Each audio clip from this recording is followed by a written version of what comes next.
Welcome, everybody. My name is Kelly Mabel, and this is Kind Mind Academy.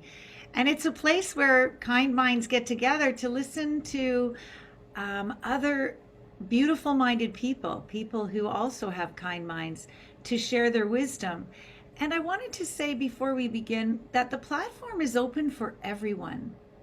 There is nothing needed, nothing necessary to come and be a part of sharing your wisdom in the room.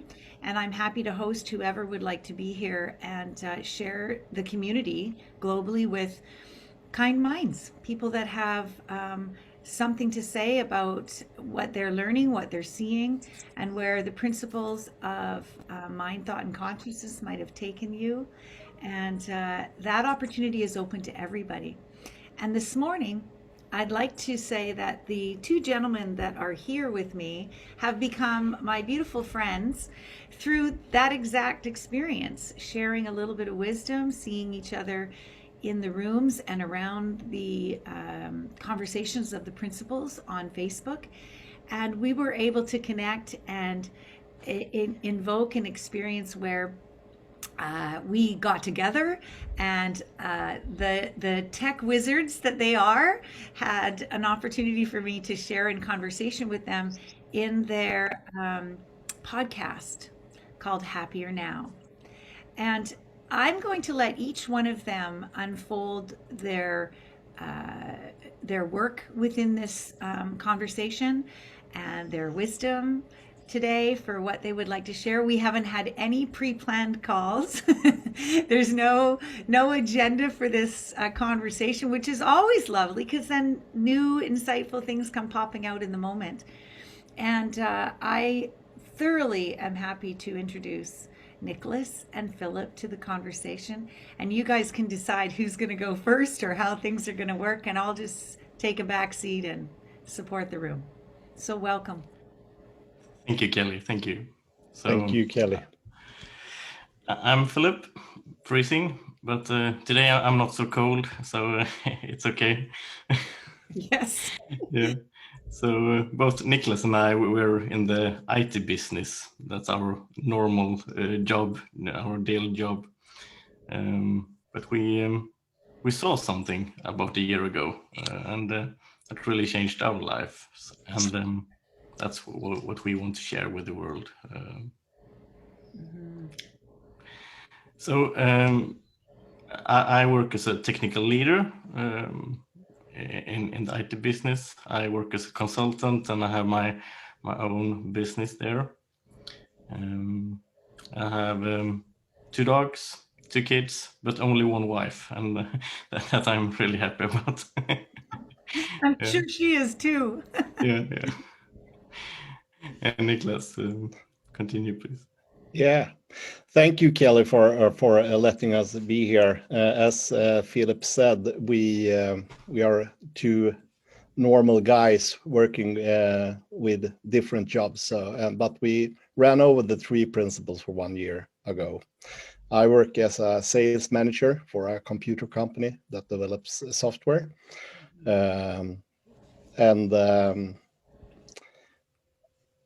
I live outside a small village called Uppsala with my family, 2 kids and a wife also, and a cat. I don't have dogs, so that's good. We have both dogs and cats that disturbs our podcast sometimes. Every time, yeah. But they are always in the now, and we have learned about the now, and that is the only time that exists. So that is something that we hope to speak about today. Lovely. Yeah, Philip. Yeah, but I just want to be clear that I don't think that we have really so much new stuff to tell you. I don't know what Kelly has promised you, but what we will tell you is something that you already know. But you may not be aware of it at this point in time. So I got to tell you both. I don't presuppose anything.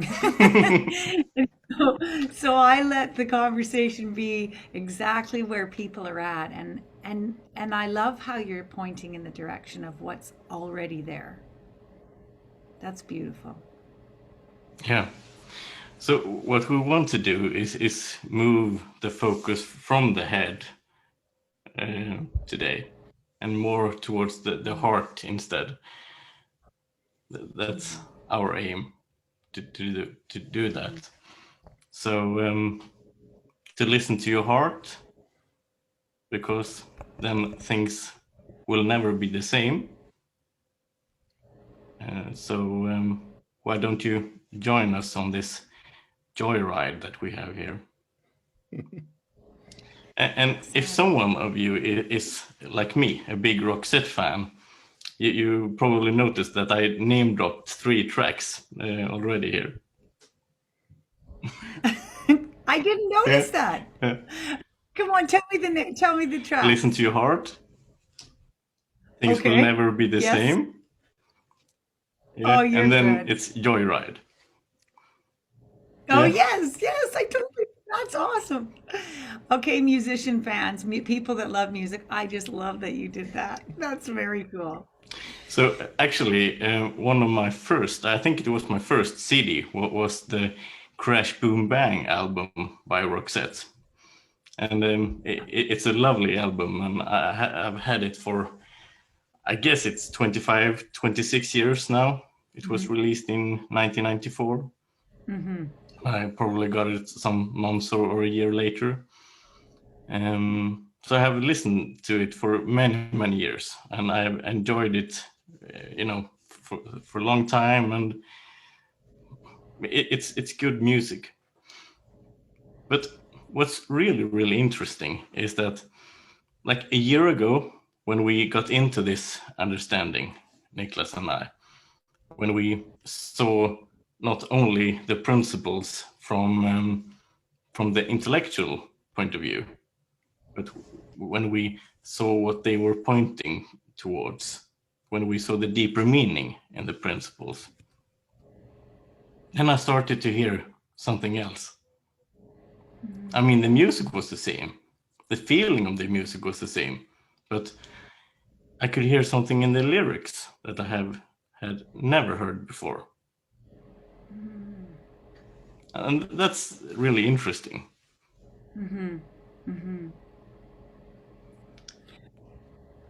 I was going to say that I feel you in that experience because singing is part of my life. I've been singing for 5 years. And although I know the song, since the principles, I'm now feeling the song. So as you put your insights or have had awareness around what it's saying, for me, when I'm singing it, it's what I'm actually feeling when I take those in. What about you, Nicholas? What are you in music? I feel the same as Philip. Before I listened much to music, but I didn't hear so much that I hear today. It has always created a good feeling when I listen to a good text or a good music, but now I see so much more, and I can't explain it with words. It's just the feeling there. Beyond the lyric is Yeah. more. Beyond the lyric. So the words are there, we've heard them over and over, but seeing something that's beyond what the words are saying. Yeah. Yeah. Well, if you look back at your life, what has happened, I think you would probably find some moments that you changed the direction of your life somehow. Maybe you made some decision or something happened.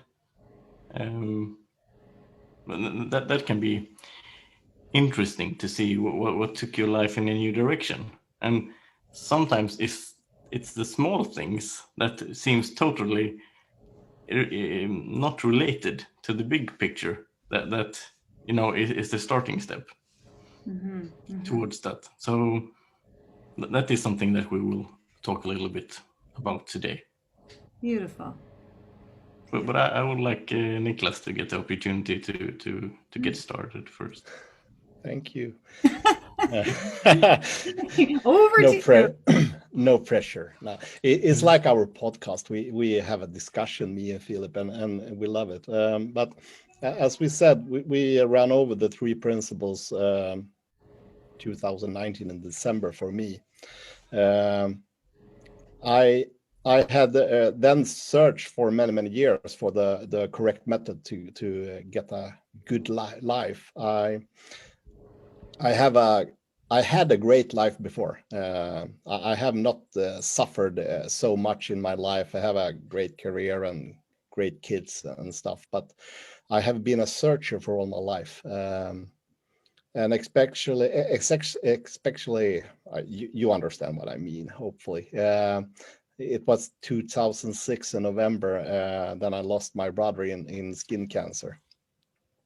And it was a quite tough period because it is my only brother, and we lived in separate towns, so we couldn't see each other so much. But during that time, my wife also was pregnant. So my brother died in November 2006, and my daughter was born in January 2007. So it was a small piece between the death and the birth.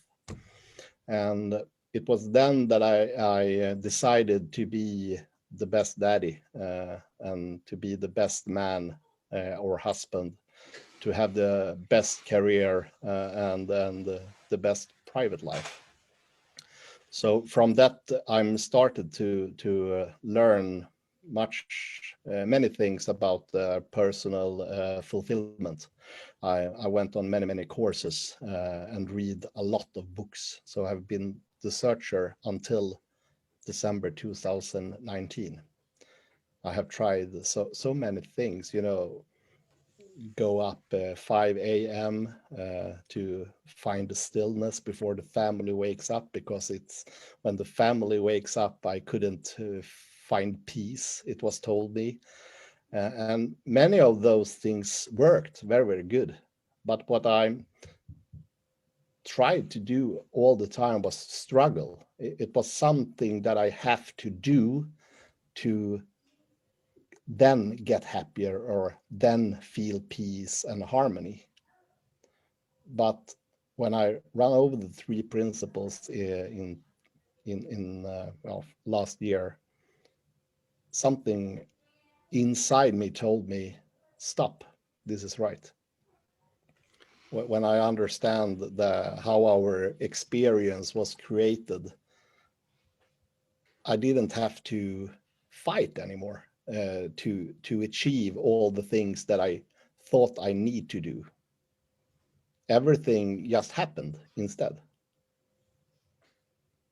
And that is something that I love to share during this conversation or with other people around the world and in Sweden, and all the kids that I'm involved with also, because I'm a soccer trainer in football for girls from 12 to 15 years old. And not all the girls have the best opportunity to have a great life right now.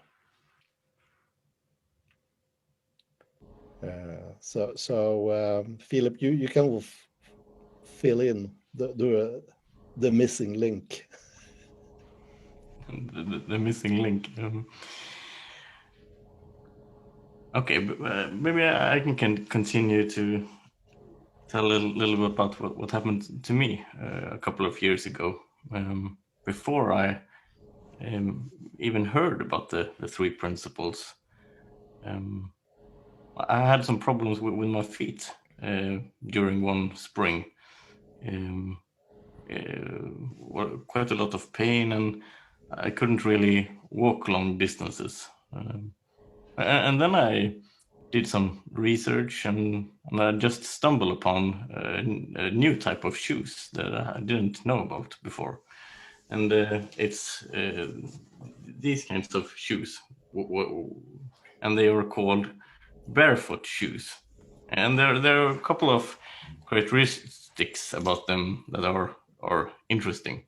One is that they're really thin, so you can really feel the ground that you're walking on. And they're also really flexible, so you can sort of bend them anyhow, any way you want, and make them into little small ball if you want to. And they're also really light. And it sounds like a small thing. I mean, it's just shoes, right? But for me, it was so interesting because when I took these kinds of shoes on my feet and started to walk, it was like, oh, I can feel with my feet. I can feel the world. I can feel the different types of surfaces and so on. And I also noticed that I can't just, put my one foot down and then the next foot down. I had to be I have to have some presence in my body. I couldn't just be up in my head all the time. So I had to put some attention on my walking on my feet. And I can also I could feel that I had very many sensors in my feet. That was really a new kind of experience for me. But the biggest change was the focus that shifted from my head to the body, to the feet. So previously I was sort of an overthinker all the time. I was always up in my head trying to solve some problem. So I could be walking like half an hour, and then finally I found the solution to what I was trying to figure out when I came back after those 30 minutes. But with these new shoes, I had to be more present in the moment and thereby I sort of experienced the world in a different way as well. And that was probably a very important change for me to not be so much up in my head, to open up for seeing something else, not just with the intellect. And if I hadn't done that step before I heard about the principles, I probably wouldn't have been able to understand them as good as I finally did.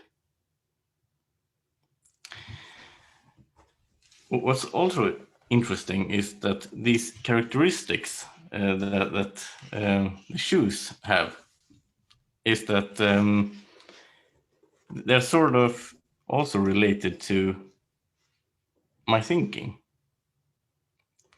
Because my thinking nowadays is thin and flexible and light.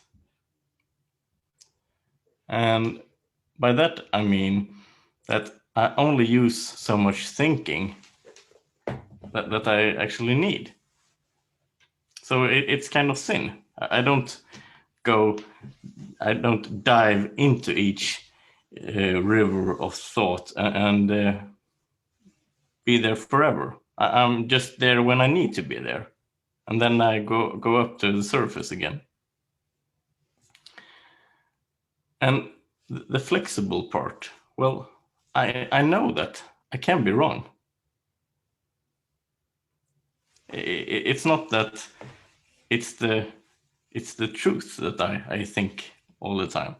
I know that I can be wrong, and I can change my mind. I'm not so stubborn about it that my way of seeing the world is the only way, and everybody else should change their mind.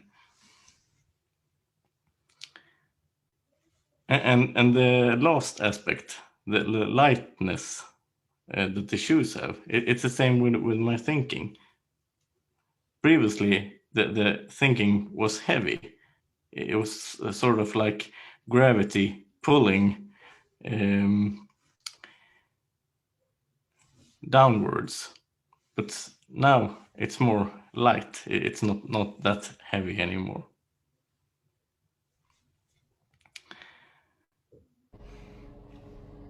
So perhaps Niklas, you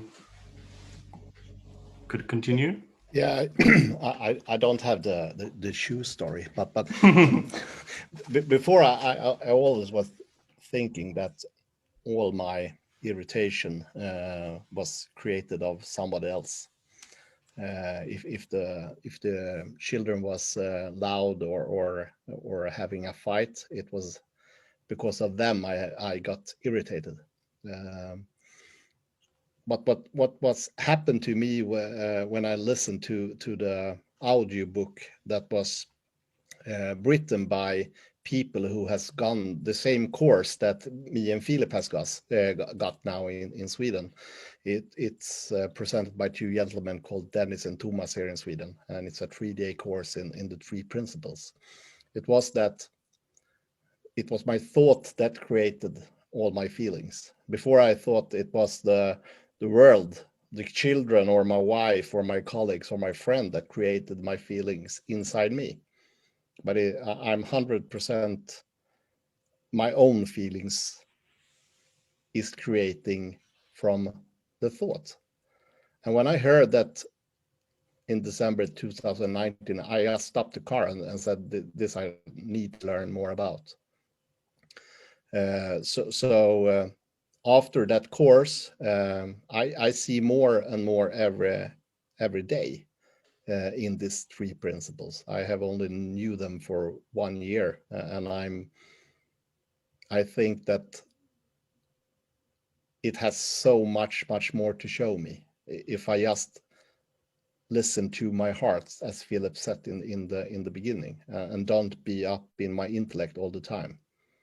For sure, you need sometimes to be up in your intellect in the work or in parenting. But if you trust your heart and your feelings more than your intellect, then probably the things that you will take decision on, or your life will be much better. I feel that the love that I had before for my children, I thought it was because of them, but it can't be, because the so much love that I'm feeling for them can't be held in those small bodies. It's the love is so much greater. It's huge, and if you let go of the intellect and just go with love, you receive much more, and you see a whole new world. Me and Phillip was on a webinar with a guy called Rob Cook. Probably somebody heard of him, but he talked about barriers, and that really got me stuck. He talking about the barriers that we people creates all the time, and we have. But suddenly a natural disaster happened, and all that barriers disappear, and we start to help each other. No matter if you're helping a black man or a white man or a poor girl or a rich man, all the barriers disappear during the natural catastrophe. But 1 year after, we have build up the barriers again. And we are still the same. But if we can take down the barriers more often and act on pure love, the world will be much, much greater, a much, much better place to live. And I think that was so beautiful said. I can't citate his word, but the feeling his word created was so good, because we are only creating barrier from my own thinking. And when I know what a thought is, I don't have to take it so seriously. It's only a thought. And probably it will come a new thought. Maybe better, or maybe worth, but after the worth, maybe it will come a new thought that can be better.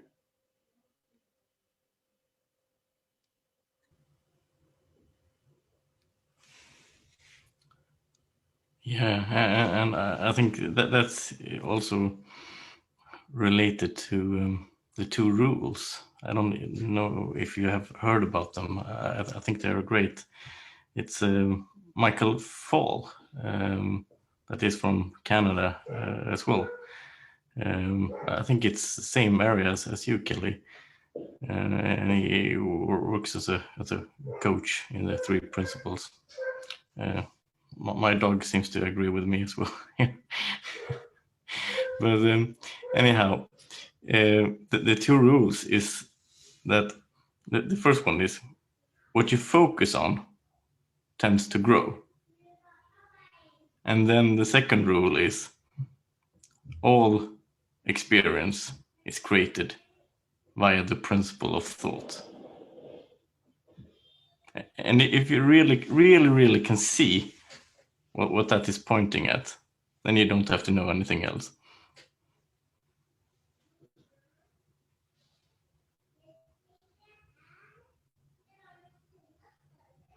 So if I'm out walking and I'm focusing on one foot and then the other foot, then I can't be up in my head. And the experience of walking, it grows. And the experience of whatever kind of thinking that I had, it reduces. It's not as big anymore. And it's the same with anything. If you focus on something that is negative, it will grow. If you focus on something positive, that will grow as well. If you focus on a nice feeling in your body, well, that will grow as well.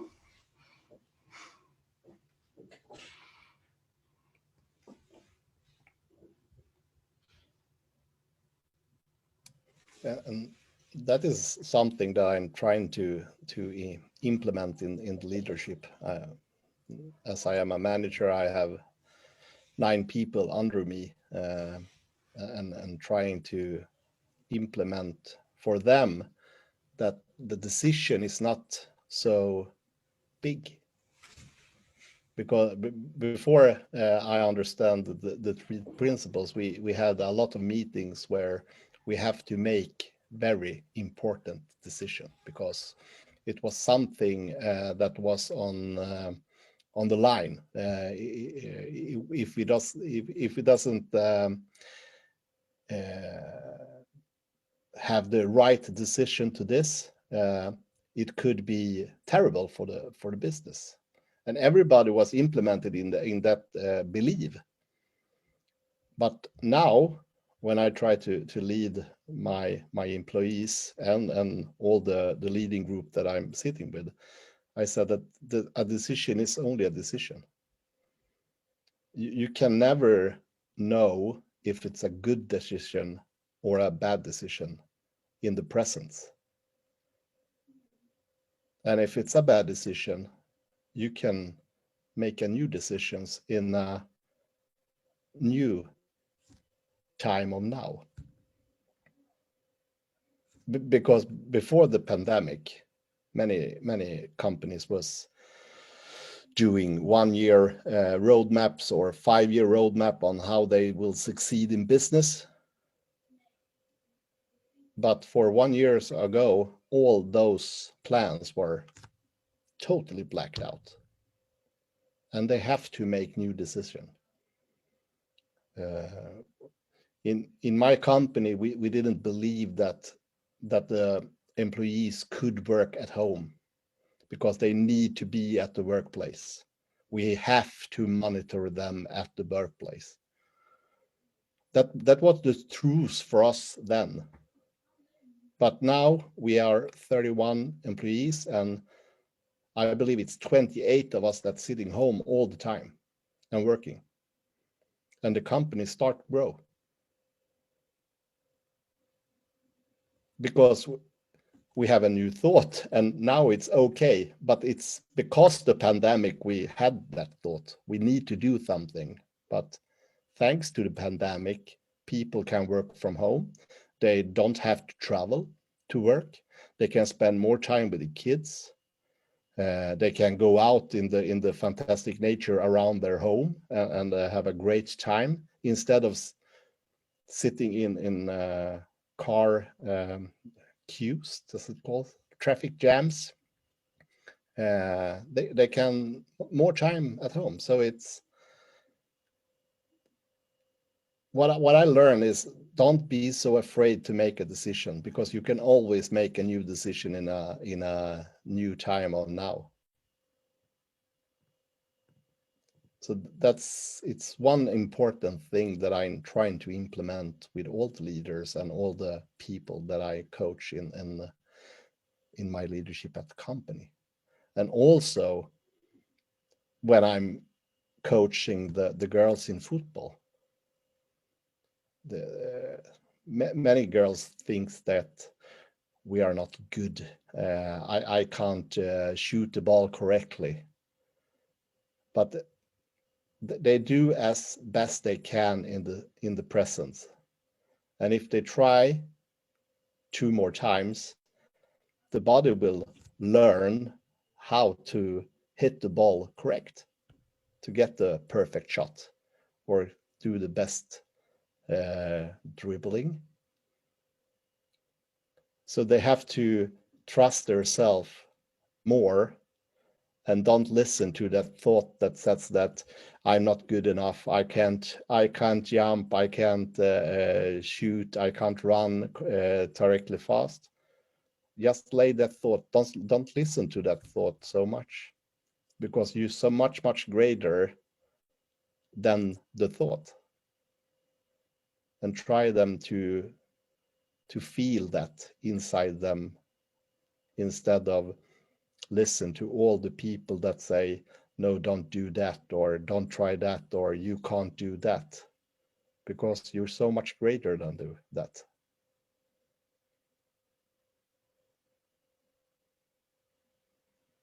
I don't know if it make any sense, but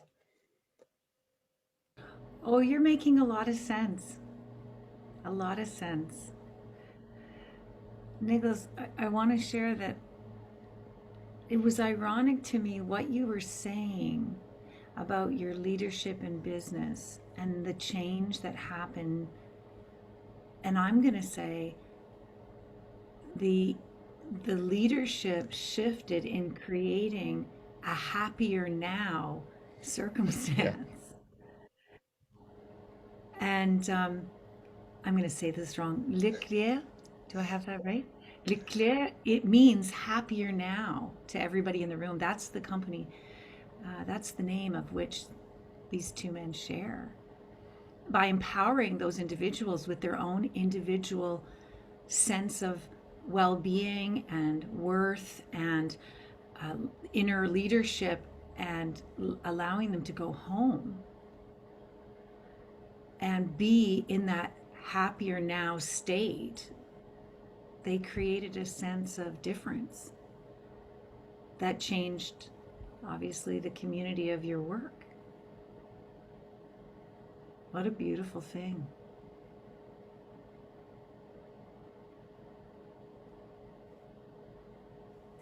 Yeah, happier.now or Lyckligare .now. I believe that you pronounce it really good to be a Canadian, Kelly. It is what it is. You can always be happy now. It's so simple. If you lay down everything, and I mean everything, and just sit down and enjoy the moment or observe something, a tree that swings, or a dog yelling, or a cat sounds creepy. Just let it be and observe that, and just find it now. Then the happy will come to you. No worries are there anymore. But as quick as you go up in the head and the thought starts to create in your head, you're leaving the now. And I'm not sure for many people it's always happier. Could be, but you feel the sense of happiness. Yeah. When we're all up here, there's a whole part, a whole body waiting to be feeling an experience. Like up here is the smallest part of what we can experience if we were to, like you said, lay it down. Phillip, please. Yeah. I have a special test that you can do. It works anytime. Either if you're sitting or if you're walking or anything. You can just check really, really fast. Can I feel my feet?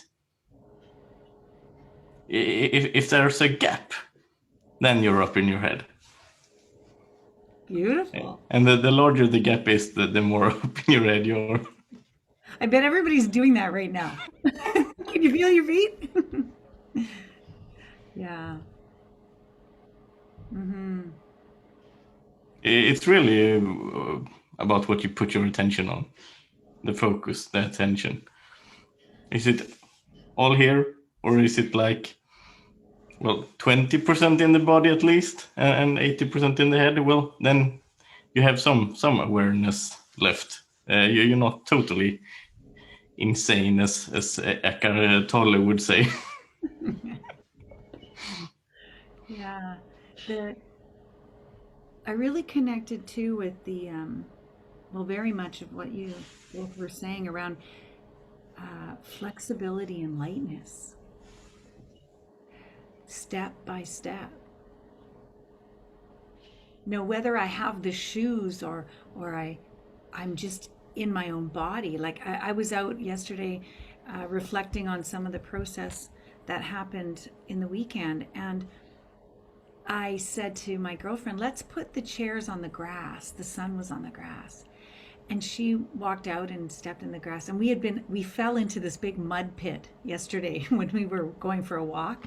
And so our shoes were covered in mud. So we had both taken our shoes off, and she was wearing her socks. And we had mud everywhere. We had to take socks. I had to take the socks off, the shoes off, and she was still wearing her socks. And I sat down and I said, can you just feel that grass in your feet?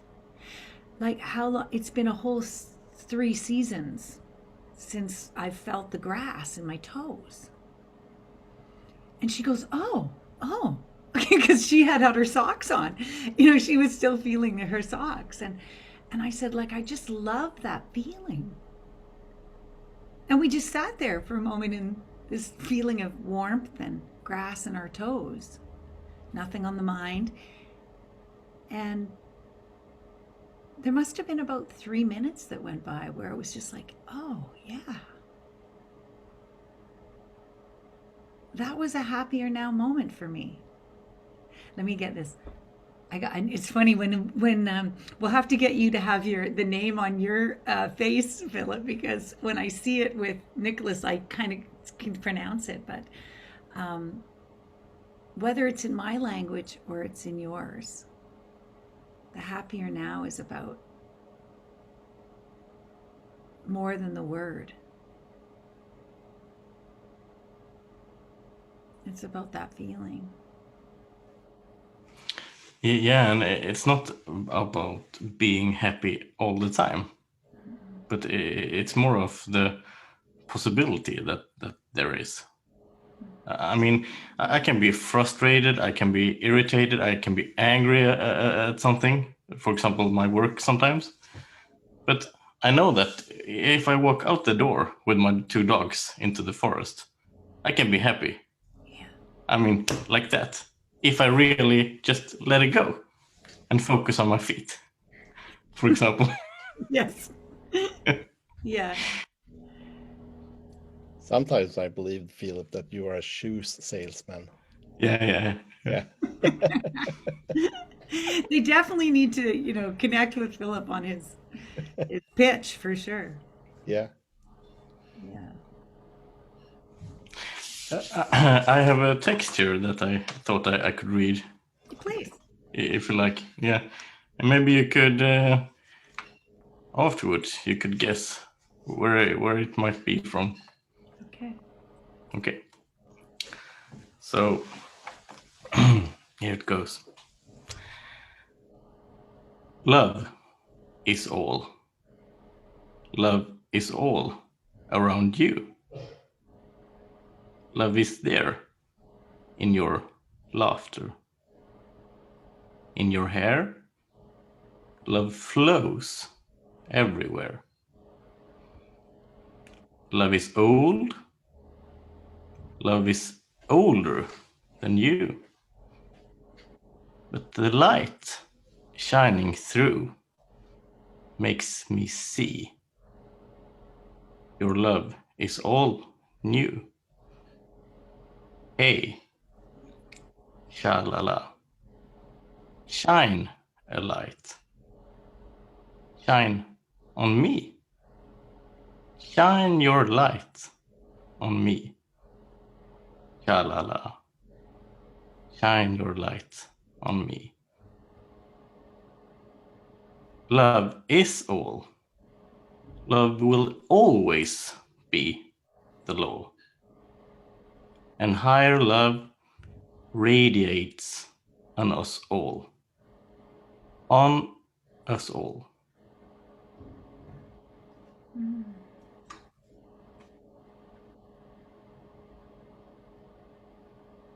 I have heard this text for 25 years. Well, then I have a question for you. What grabbed you? What caught you? What for you? It's beyond the words, but as I said, I have listened to that album for 25 years, but I didn't hear the lyrics. I didn't see what the words were pointing towards in the song Love Is All, Shine Your Light on Me, the Roxette song. Yes. Yes. And the funny thing is, Philip, when you read it like that, it's almost like a poem. Yes. Yeah. And you should listen to it as well, because when Marie, she sings it, it adds another dimension that, well, I can do that.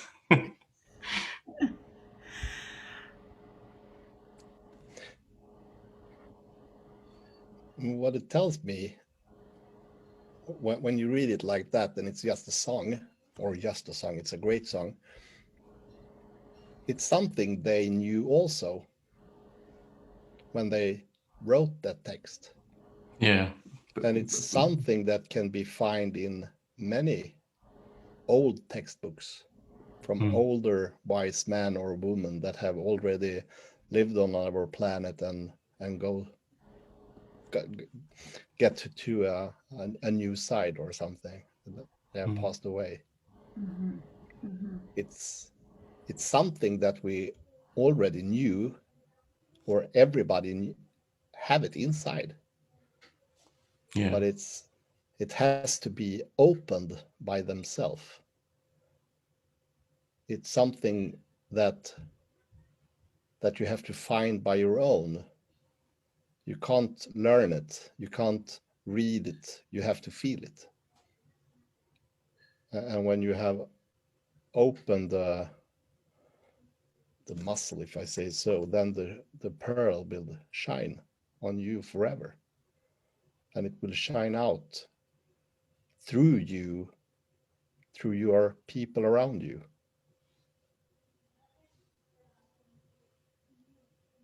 And affect all the world.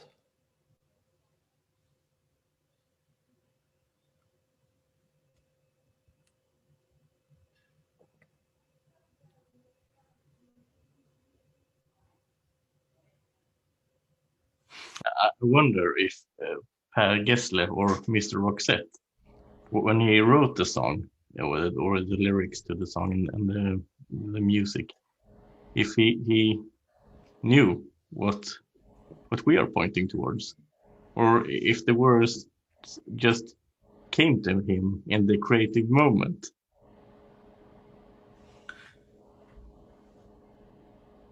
But because I don't think he like made up the words, but somehow they must have been downloaded to him to put into this lyrics. Mm-hmm. I believe that he has always had those words inside, but something cracked the shell and let the pearl shine, and then the world come to him. Mm-hmm. And that is what happened to people when they get insights in 3 principles.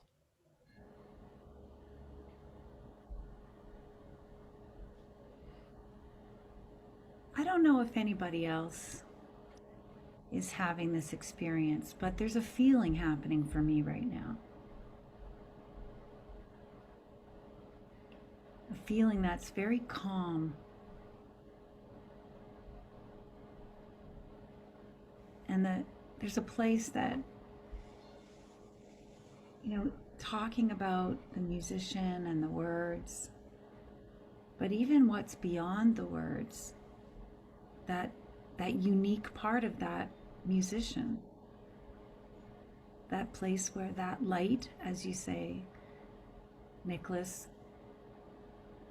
was cracked open, the crevice of that, that little bit of maybe what wasn't illuminated has become open, and with courage possibly, or maybe not, that person, that unique self that was part of a greater 7 billion, decided to share who they are in their own way, in their own words, from their own heart.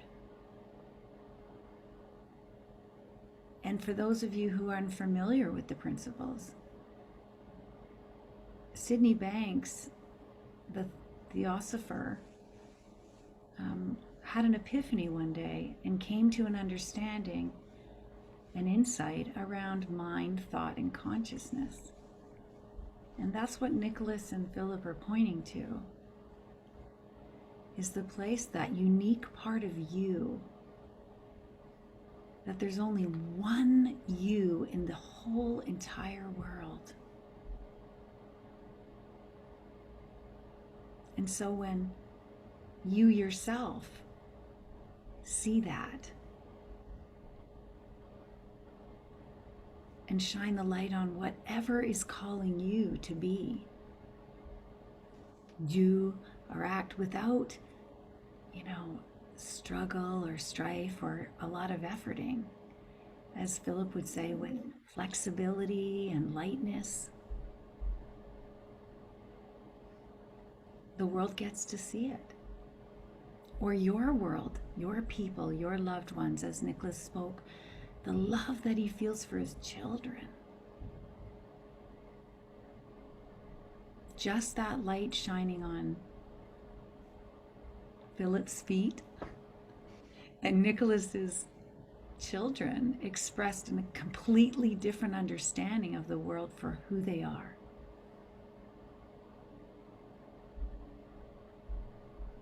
And I feel that in both of them.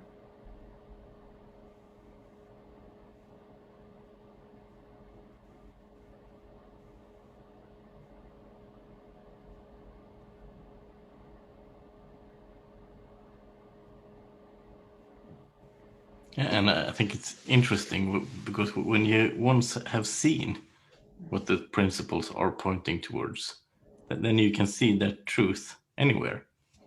For example, in the lyrics that I talked about. And it's interesting to read any kind of book because you can find interesting stuff there if you're open to it.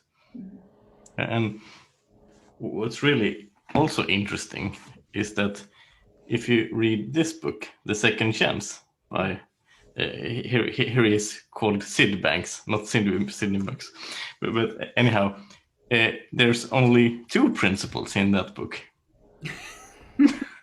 Yes. Yeah. Yes.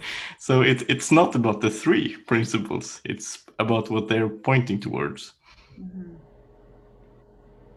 And Yeah. there are many wise people pointing towards the same thing.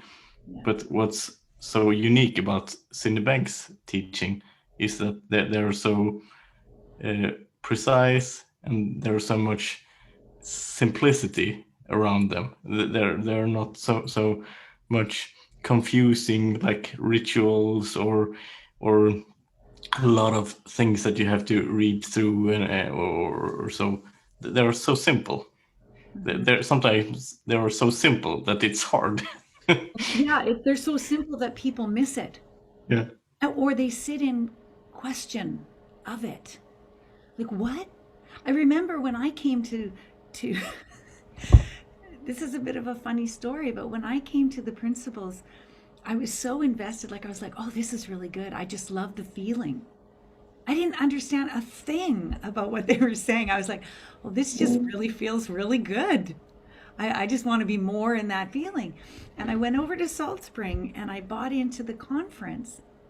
And, it was like, well, we'll get started kind of at 9, and then it was kind of 9:30, and then, 20 to 10. And my thinking was caught up in, what are we going to get? When are we going to get it? How are we going to get it? And they were all just really in the moment.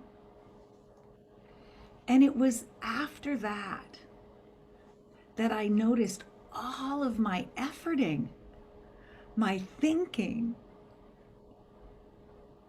and it just all fell away. And I became a part of the moment with them.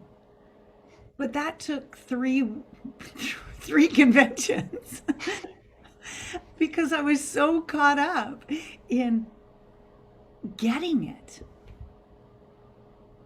Does that make sense to you guys? Yeah, I can tell Nicholas wants to say something. Yeah, it's so important that you said that because if you find the right feeling there, then you have find it, but don't try to understand it. Yeah.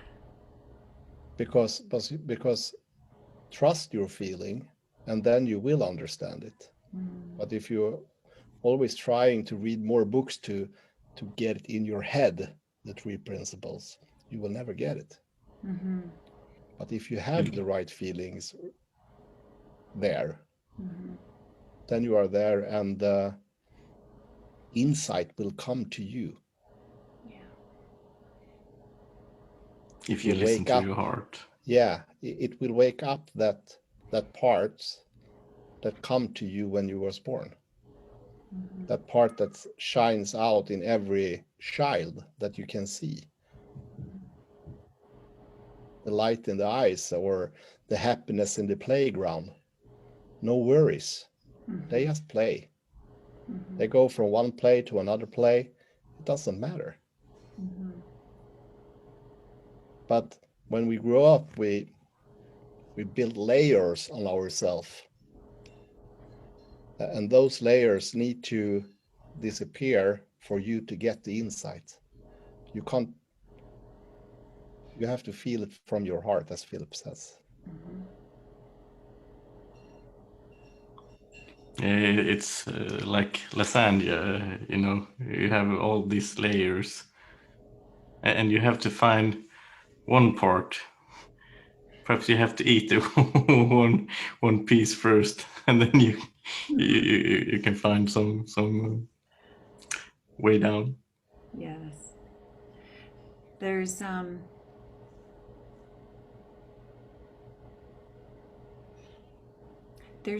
there's a place where, when you were speaking about Rob Cook, who is a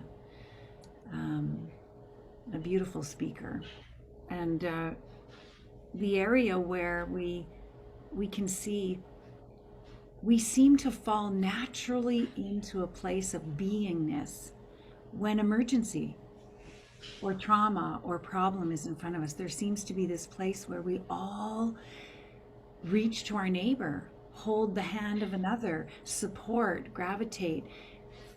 For COVID, for example, I mean, my community was out on the decks, banging and clanging pots, and the fire services were coming through, and the police services, and we were all together in a feeling of support for what was considered, chaos in our world at the time. The community was one. And I don't know if any of you saw today, but it was very significant, and I wanted to mention this morning that in the UK, the royal family has suffered a loss. And Phillip, who has reigned in service for a lifetime, is gone. And rather than the words or the big ceremonies, which, may or may not happen, one small text came in from a beautiful friend who's a nurse over in the UK. And she sent it to me this morning. And it was a video of a regular guy standing on the street beside her. And it was the lineup of black service cars. Every single black service car that was anywhere close to Windsor Castle. And they lined up alongside the street that takes you right into the grand entrance of Windsor Castle.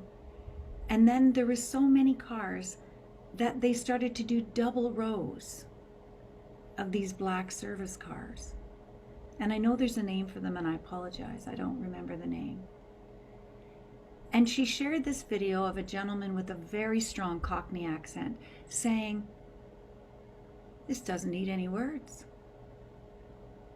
This is just the feeling that we have for this man, this service, and the love of what community says." And that really profoundly hit me, because I realized, again, that we have a natural way of coming together in community, just like we are today. And we fall into a beautiful place of kind mind, loving mind, naturally, without any words or explanation. And I witnessed that this morning for a man who basically served on behalf of a grander community. And there was no words around what was happening. Nobody got out of their cars. All the men were in service, parked in their vehicles alongside the road, just to say, in that presence, in those being places, all just there,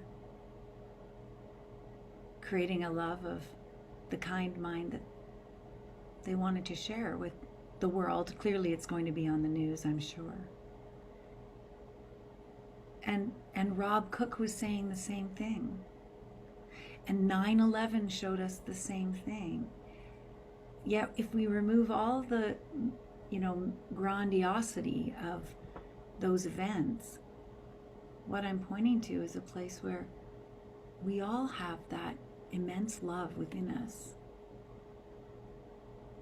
When we're in our own shoes, treading with lightness and with flexibility, when we're on the soccer field watching, young ones in doubt,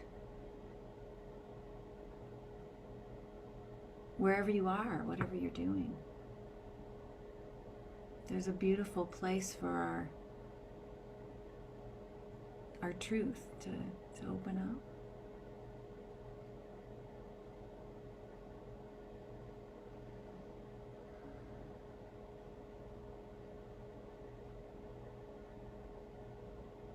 This feeling.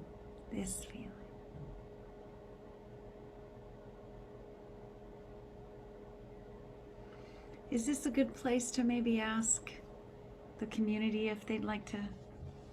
How do you feel, Phillip and Niklas? Yeah, sure. Yeah? So I'm going to just open up my view so I can see you all. Today, my moderator is away today. Does anybody want to share an insight or something they've seen, a truth, a reflection? Maybe you want to step into courage and open up your mic and say hello. We'd love to hear from any of you. Anything you might be seeing.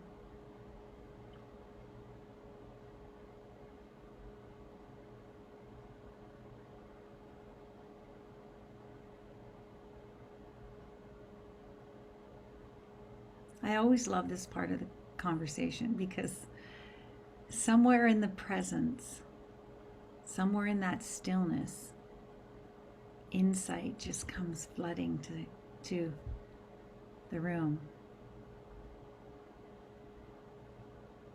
And when that happens, it might be the insight of just being still.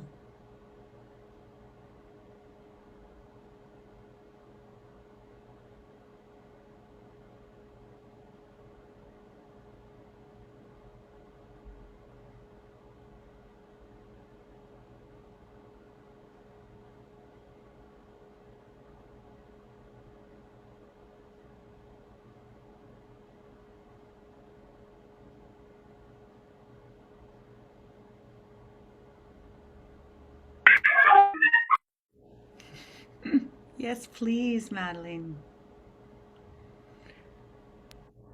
Hello. Hello. I just want to say it's beautiful to hear you. My children are here. Just want to say thanks. Thank you. Thank you. Bye. Bye for now. That's the beautiful voice of freedom there in all areas. Pure life force. Absolutely. Yeah. Absolutely. Yeah, Madeleine, she's a good friend of ours, and she has also been a guest in our podcasts. Beautiful.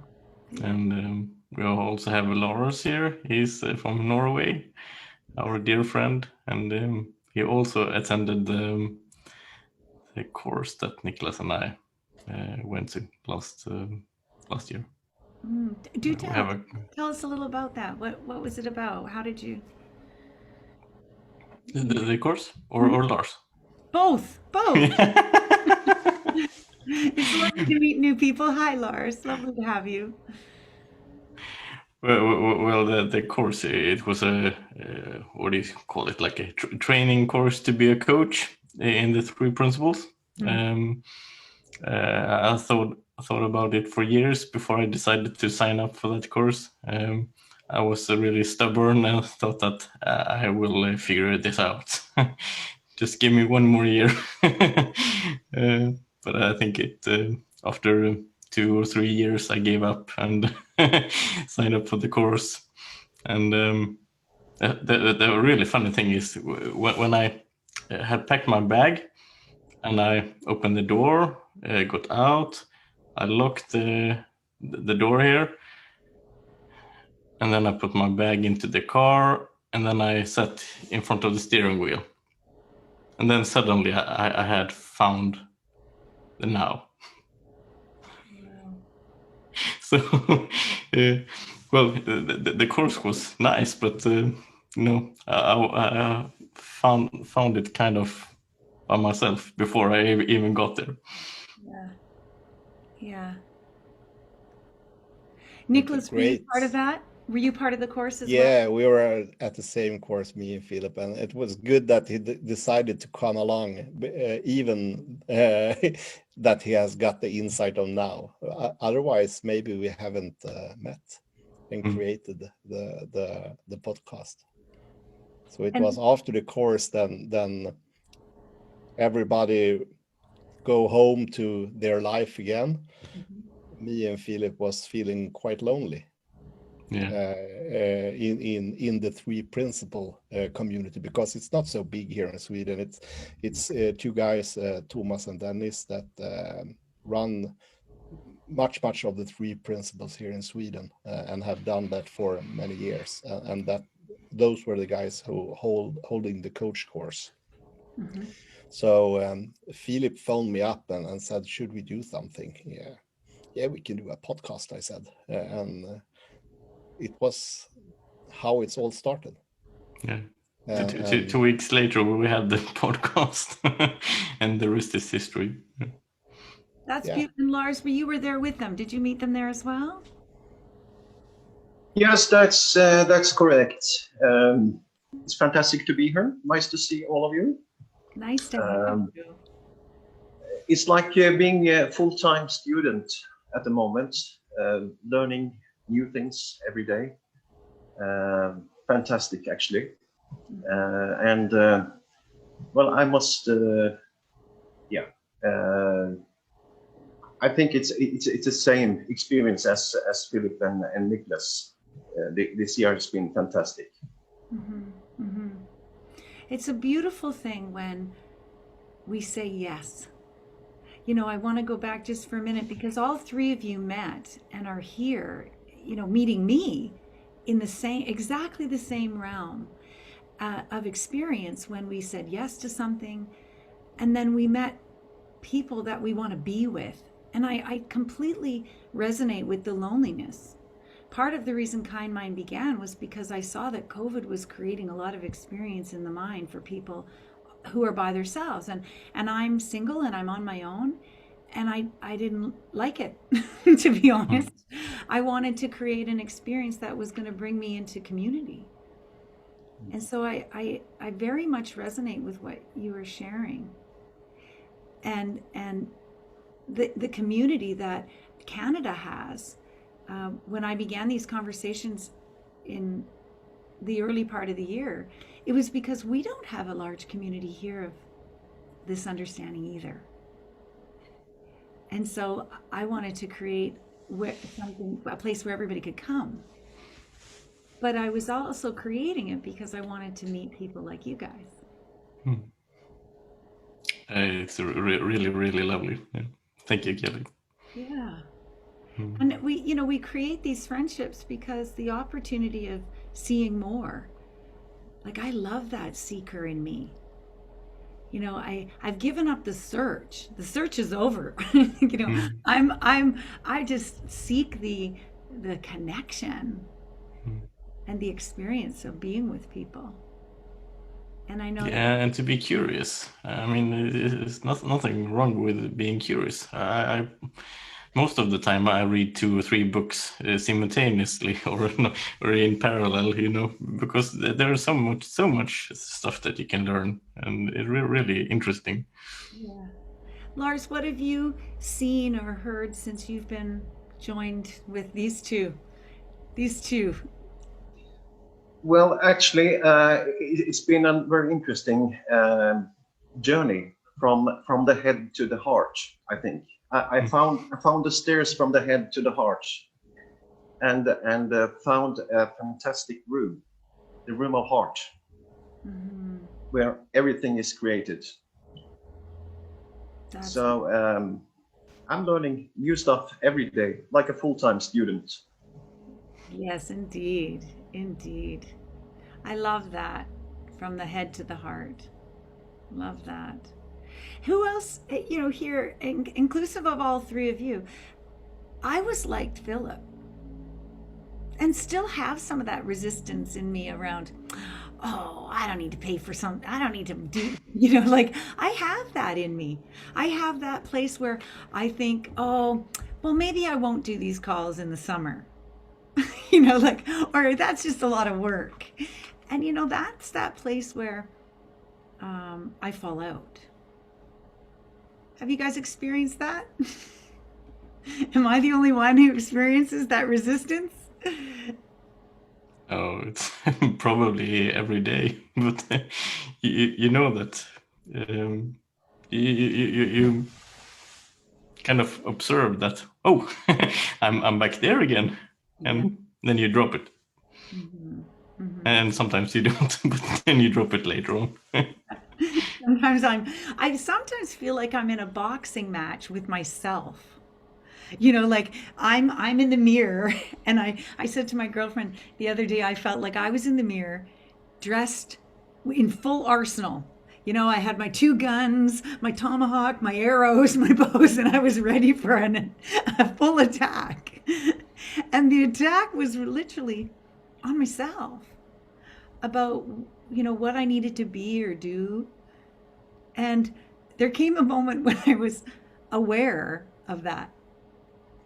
It's like I just saw what I was doing and laid down the guns, you know, put the arrows back into my pack and stepped out of the mirror.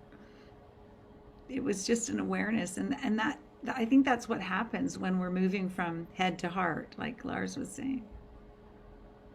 I was all in my head about doing, shoulding, have tos, need tos, efforting. And then somewhere along the line, I just drifted back to, hang on a second. I always do this. I say, hey, just a minute. I remember you. Like I get aware of this, whatever this is. And when it sneaks up, I'll be like, hey, I've seen you before. I don't think so. And do a little lay it down situation.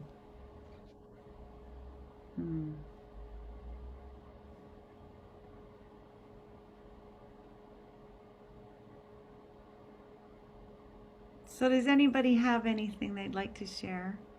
These guys are really nice. Yeah, okay. They won't bite, I promise. Brenda, come on in. Oh, hey.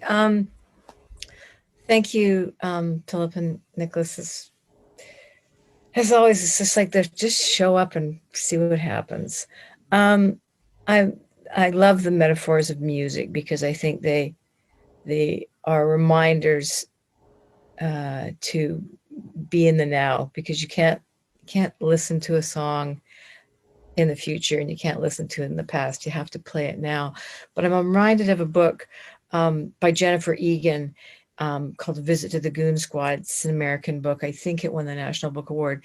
And in the book, there's a character who's, I think, on the spectrum, and he listens to music and he records the pauses that occur in music. Like when you hear a song, there's a pause, and he talks about the pauses. And just when you think, oh, that's the end of the song, and then it starts again, and there's that great right, and there's the pause. It's like you move from that place that's, oh, it's going to happen, and then you pause, and then you have a chance to go into a different way because you've taken that moment just to wait. And Kelly talks about the pauses in the room and the moment for change to occur.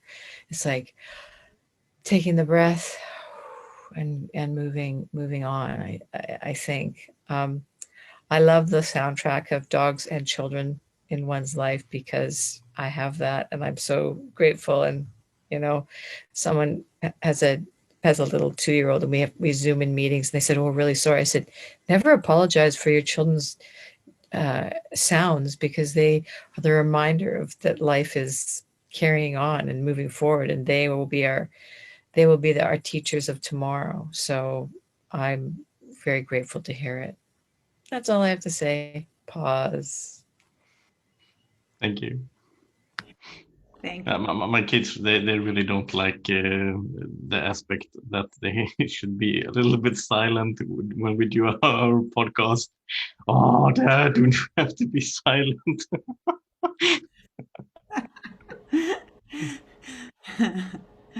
Their freedom and their mind says, express. Just express. I think that's important as well. That part of what I have learned about myself and the three principles is, yes, I find myself in the present moment, and then the courage to express so that other people can see, that the ripple. And often the expression, of myself has been hidden because I didn't think I was good enough. Didn't think I had much to say. I didn't think what I was saying was going to land anywhere.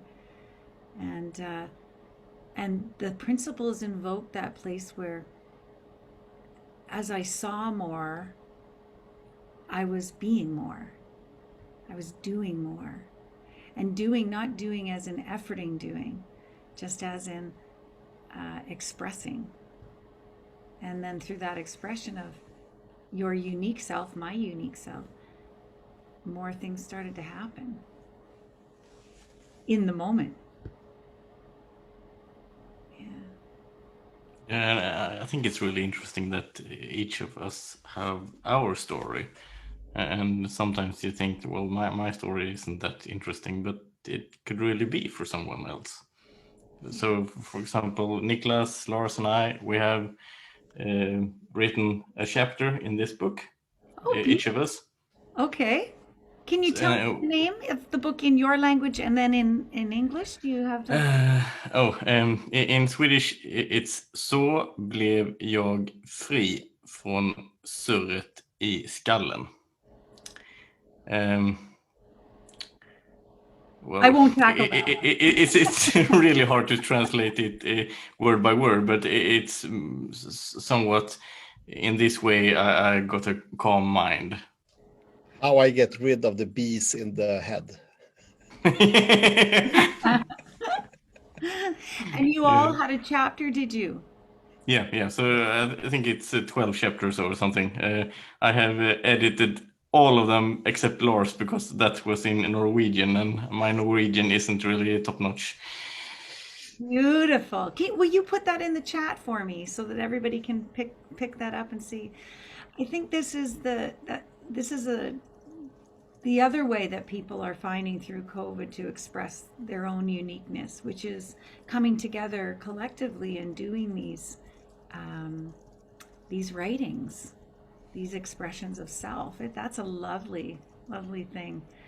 Was it all men or everybody from different? How did you all come together for that? It was mainly those of us who attended the coursing, the coaching course that we signed up for, and then there was a couple of guests that also shared their stories. But the thing that I wanted to say is that so there's 12 stories, and I think if someone opens the book and reads, for example, my story, they say, "Oh, I don't like that," but maybe they like Lars' story or Niklas' story or some other story.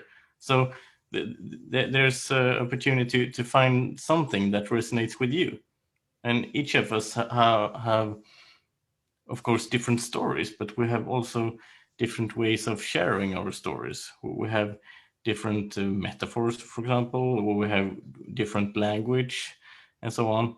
So I think it's really valuable that we all try to share what we have seen, because we never know who will hear something out of it. Yeah. And it was through one of those books from the earlier classes that I got my first insight to get me to attend to the course. Otherwise, I haven't found it. So, and it was normal people exactly as me and Phillip. It was no gurus that have wrote in the book. It was normal people living their life, but they express themselves in their way with their metaphors, and some of those was finding the way to my heart, to let me see the insight from myself. Mm-hmm. Mm-hmm. And it's great to hear different stories from all around the world and in Sweden as well. But when people share, it's come from their heart to share. And if it's Mm-hmm. sharing via love, it will happen something in you. Mm-hmm. As you spoke earlier, when you sat on the grass and was still for 2 or 3 minutes with your, I don't know, was it your daughter? No, it was Feet. yeah, My feet yeah. in the grass But with my somehow girlfriend. we Yes. are all connected, and that connection don't necessarily has to be via words. It could be in silence, but you feel the connection. Mm-hmm. And the Mm-hmm. connection doesn't has to be in the same room. I can feel connected with you here, Kelly, and all the others. Mm-hmm. And we are in different parts of the world. Mm-hmm. I want to ask the three of you, Lars included, what has been the best experience for all of you to stay connected? Because I think what happens at times is we come in and we come out, and yet what I notice is that when we stay in the connection, stay in the conversation, there's something even more. Not more, maybe. Just so you've stayed together and you've created something, and Lars is here, and you said yes, and you came together, and now I'm meeting other people from your community that I would have never met. I think it's very interesting to learn or experience wisdom to wisdom, because previously I think it was more intellect to intellect, Yeah. but wisdom to wisdom is fantastic. It's what we experience now in this show, actually. Mm-hmm. And in the wisdom, you have also the silence, the harmony, the joy, all the resources in a human being. You get access to everything, full package, Yeah. at the same time. I love the way you said that. I really do. Mm-hmm. But also back to the book, I think what is interesting for people to read is the perspectives, to see maybe something that resonates with your life today. So maybe we should suggest for Thomas and Dennis to translate to English. Mm-hmm. Mm-hmm. Yes. Yeah. Okay. I'm up for the challenge. I actually translated my text the other day via the Google Docs translation and sent it to an English friend, and it wasn't perfect, but it was really good enough Yeah. to get a sense of the deeper meaning of it. I love that. I want to say something, because that exact comment, Lars, about doing that, and Niklas saying he's done that. If it's okay, Cecilia, can I mention your email? Is it okay? Yeah.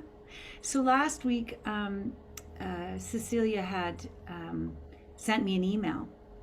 And of course, she has a different language.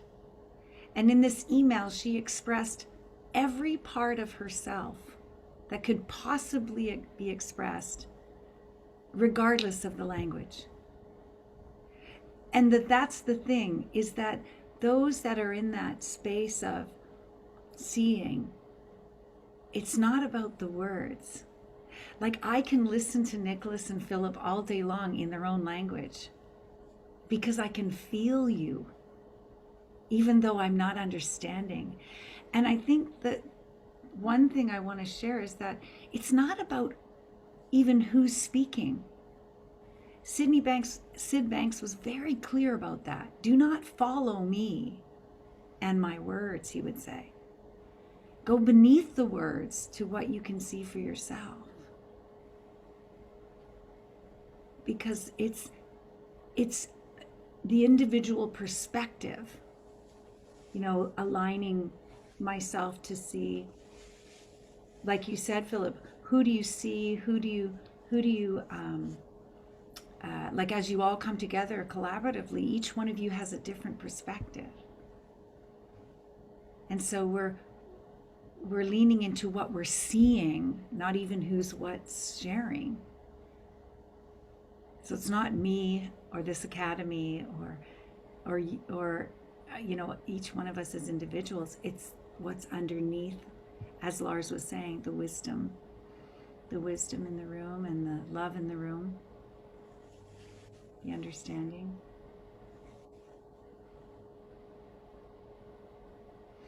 It's been a very beautiful conversation today. I thought it would be appropriate, if everybody's cool, to play the song, the Roxette song, as we come out of the room today.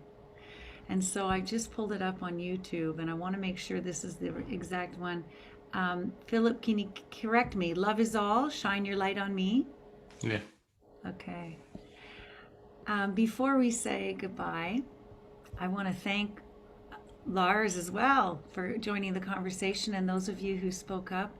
And Niklas and Phillip, I have so much love in my heart for you and what you share, and whether it's in your language or mine, I want to thank you both for coming and sharing your wisdom.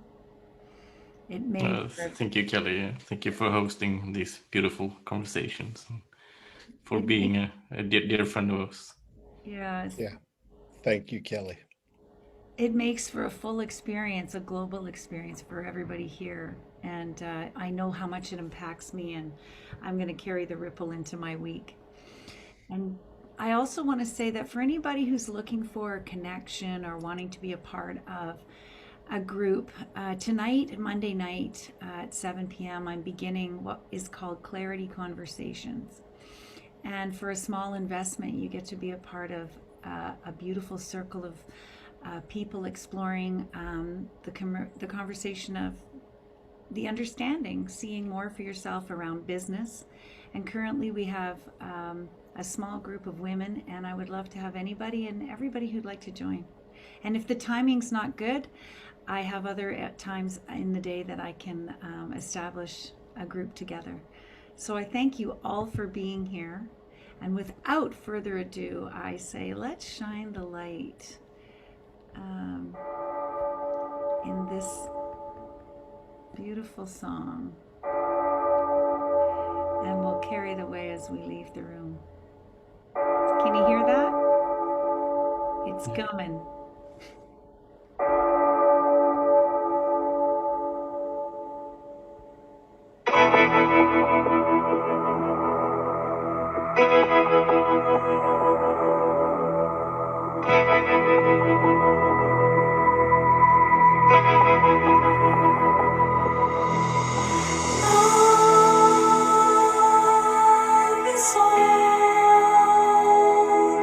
Love is all.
on me, shine your light on me.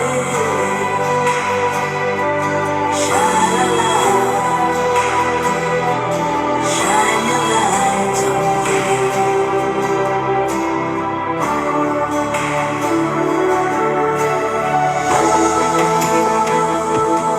Love is all, love will always be the law. High and low radiates on the soul, on the soul. Hey, shine a light, shine a light, shine on me, shine your light on me. Shine a light, shine your light on me.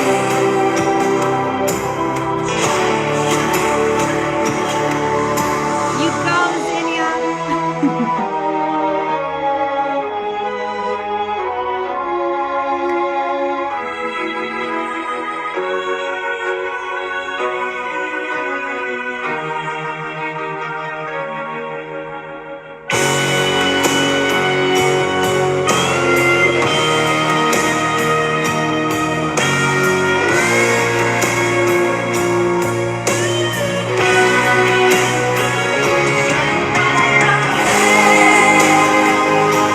Shine a light, shine a light, shine on me, shine your light on me. Shine a light, shine your light on me.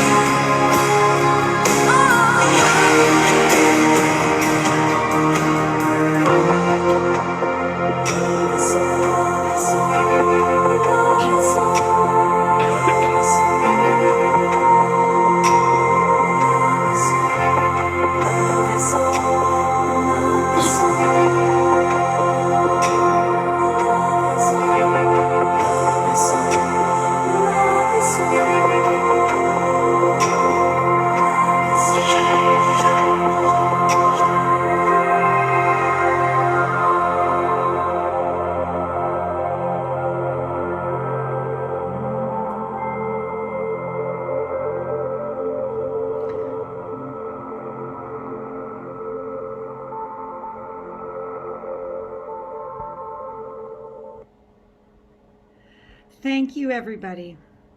Thank you for coming. Thank you for being a part of this room and shining your lights. And I am just, I'm walking away with the most gorgeous feeling. I felt emotional listening to that song. And thank you for letting us into your world, Phillip, and sharing that music with us. Music is so powerful. And I look forward to seeing all of you next week with the beautiful and lovely Natasha Svedloff. Natasha Svedloff. So take that love of light into your heart and into the week and into all that you are. Hello over there. Lovely to see you. Hi. Hello from Canada. Hello from Canada. Much love, everybody. Have a fabulous week and a kind mind. Bye for now. Thank you. Thank you.